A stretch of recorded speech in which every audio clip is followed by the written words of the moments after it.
Napasmado ang bunganga. Beep, beep, beep, beep, beep. Ang tagalupa na viral ang mukha. Bip, bip, bip, bip, bip. Bumibip, bip, bip, bip, bip, bip, bip, bip, bip, bip, bip na ba? Ang lahat! Martian! Beep, beep, beep, beep. Enrico Pañero! Bip, bip, bip, bip, bip. Beep, beep, beep, Bip, bip, bip, bip, bip. Bip, bip, bip, bip, bip. beep, beep, beep, beep, beep. Tiktilaok! Tiktilaok! Tiktilaok! Ito na ang 101.1 Yes FM Balitang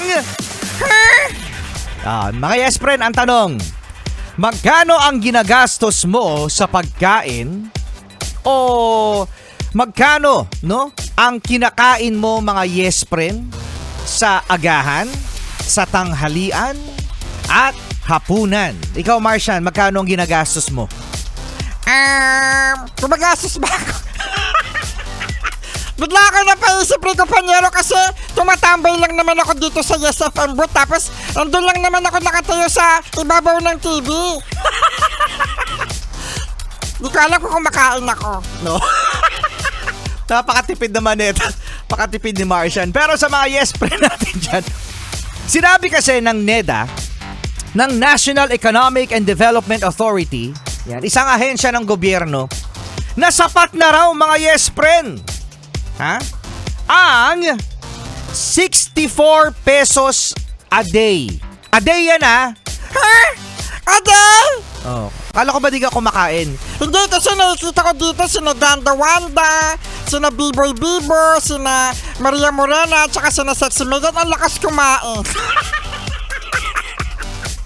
Ang lakas nila kumain. Hindi ko alam, feeling ko mas malaki pa yung kinakain nila dyan sa 21 pesos per meal. Grabe ka naman makajudge sa mga DJ natin. Lalo na si Laika Barista, ang laki-laki ng tiyan. Ang laki ng tiyan ni Laika Barista, grabe. Like Marisa, laki daw ng tiyan mo. Ayun na mga yes friend, 21 pesos per meal. Anak ko, ang daming nagalit dito. Ang daming nagalit sa NEDA dahil hindi daw yun sapat. Dito nga sa amin eh. Oo, no? Magkano yung itlog ni Kajot? Yung itlog ni Kajot, 21 pesos. 21 pesos ba? Magkano? 15, sabi ni Ate Nora. Saan mo nakuha yung 21 pesos? Bakit Kajot yun ang benta mo sa akin? 15 pesos lang pala, bakit 21 pesos mo binenta sa akin yung itlog mo? Bakit ka? Kajot, bakit daw? O, ayun na nga mga yes friend. 64 pesos. 64 pesos a day. Yan. Kayo na po ang maghusga, pero actually mga yes friend, no? Ang tanong, saan naman nakuha nito ng NEDA?